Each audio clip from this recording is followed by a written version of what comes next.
Hello everyone, আসসালামু আলাইকুম। আশা করি সবাই ভালো আছো। চলে এসেছে নিউ আপডেট।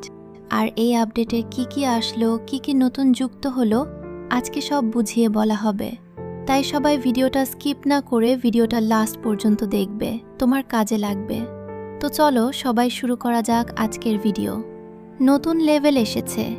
এই লেভেল করতে নতুন পেট লাগবে। যাদের কাছে আছে তাহলে তো তারা খুব সহজেই লেভেল করতে পারবে, তাই না? কিন্তু যাদের কাছে পেট নেই তারা কি করবে? কোনো টেনশন নেই, নিউ পেট বানাতে চোখ রাখো রিঙ্কি আপুর ইউটিউব চ্যানেলে। আর পেয়ে যাও নতুন নতুন আপডেটের কথা। দেখো এখানে কি যেন দৌড়াচ্ছে। মজাই লাগছে দৌড়ানো দেখে। আর এটা নতুন আপডেটে যুক্ত হয়েছে। আরও আপডেট জানাতে নতুন ভিডিও আসার অপেক্ষাতে থাকো। আজ এ পর্যন্তই, পরের ভিডিওতে আবার কথা হবে। Bye bye, see you.